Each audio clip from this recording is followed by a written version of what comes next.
They're symptoms of the fundamental problem, which is a governance problem, which is who's in charge and why are they destroying significant amounts of freedom and wealth. Because our problem in this world is not that there's too much wealth. You're watching the centralization of economic control in a way that is significantly reducing wealth. Significantly reducing wealth. Well, it's really funny. In the 1990s, I started a company in Washington and called Hamilton Securities Group. And coming out of the Bush administration, I said, entrepreneurs are going to have to get government money out of communities, and we're going to turn this thing around. And we were putting together a plan where small business had easy access to all the information about how money worked in their place, including government contracts, which is, as you know, a big part of the economy. And they also could put together little venture funds and mutual funds for their community. Yeah, so I'm telling you about the time when I discovered how huge the opportunity was. Because I didn't understand in the 90s, Alex, until this happened, how much the system is being used to shrink wealth.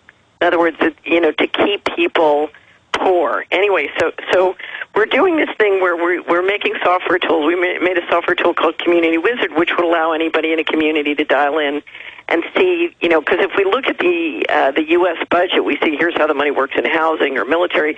We never see it contiguous to the areas that we vote for representation. So you never see its sources and uses of government appropriations, contracts, and credit for your congressional district, which is, of course, what you need to hold your congressman accountable. So anyway, we took relational database technology and we reconfigured all the databases so that you could start to look at your money by place. And we were putting together venture funds and mutual funds for your neighborhood. So you could literally put your 401k in a pool that would invest in local businesses, and you could, in theory, you could trade, and you could go to Bloomberg and see what your neighborhood was trading at, in theory. So we're working away at this, and I had this smart guy. It's a PhD from MIT, absolutely brilliant, sort of the smartest guy at the company. And I said, okay, let's assume that we re-engineer all the government money so that we optimize total equity in the 3,100 counties, because America just breaks down into 3,100 counties. So let's say we completely changed how we did the government money so that we could create as much business wealth, whether it's big companies or small companies. And he went off and did the numbers, Alex, and he came back, and I looked at him and I said, that's impossible. He was saying within a short period of time we could get a 6 times multiple of total equity outstanding in the country alone, let alone globally. And I just couldn't believe it. So I made him go back and do the numbers a couple times and dug in and did the numbers, and I realized, oh, my God, we're spending the entire federal budget in a way that totally shrinks innovation, entrepreneurship, cuts off capital to so much of the healthy economy, which is what you're seeing now in the way the credit crunch is being engineered. We're shutting off money to all these different productive sectors, and if we stop doing it, the wealth could be enormous. I mean, there's really no reason for there to be poverty at all. We have the resources. And a part of it is, because you've covered this as the sort of, suppression of new technology. And I was astonished, and for about a week I just walked around laughing. I couldn't stop laughing because I realized, there's plenty of money. There really is no problem at all.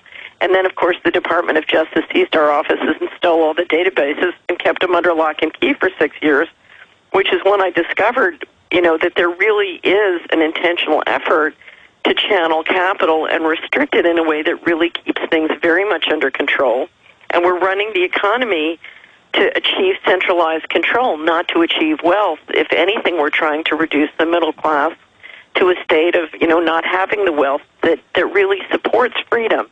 Because our Constitution and our freedoms, Alex, really depend on not having our digital data and our physical bodies and our money controlled by somebody else very centrally. Pressure from above, pressure from below. We're going right back to Catherine Austin Fitts here in just a moment with her discovery that the system knew that there was almost unlimited wealth generation capacity and that they didn't want that. Instead, they wanted to go in the opposite direction towards wealth destruction.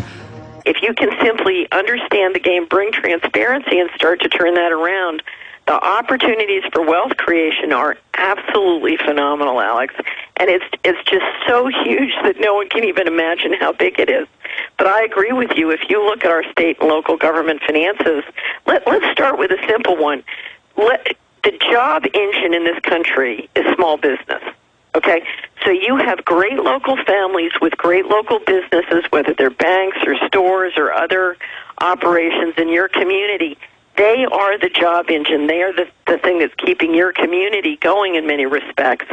And if you look at the government bank deposits, the government investments, the government contracts, the government purchases, those are going not to those great local businesses or the great businesses in the state that could. They're going out to places like Wall Street.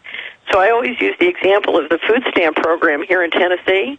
We have counties in Tennessee, Alex, that have 25% unemployment rate, but meantime, we are outsourcing our data servicing and customer support on our state food stamp program. Are you ready for this?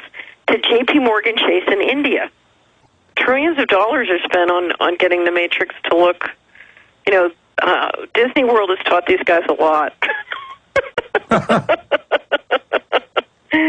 So, but there's a great amount of money made to make the system look legitimate, up to and including the lawsuit against Goldman Sachs.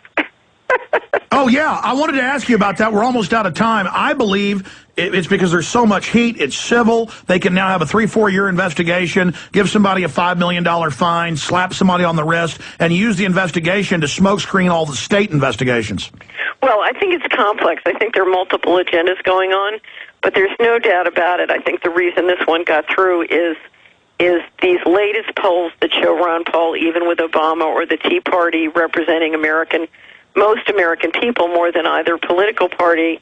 I think Washington is in real trouble, and Washington is trying to say, no, this wasn't us, this was Wall Street, which is clearly a bunch of bunk.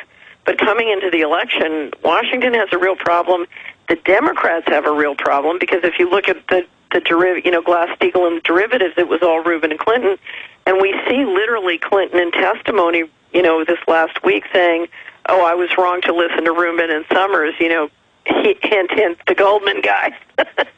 So you've got I call it the Midianite thing after the story in the Old Testament of the Midianites taking over Israel, and Gideon's army attacks, and the Midianites jump up in the dark and kill each other. And we're literally watching the Midianites kill each other now as they start looking for scapegoats coming in the election.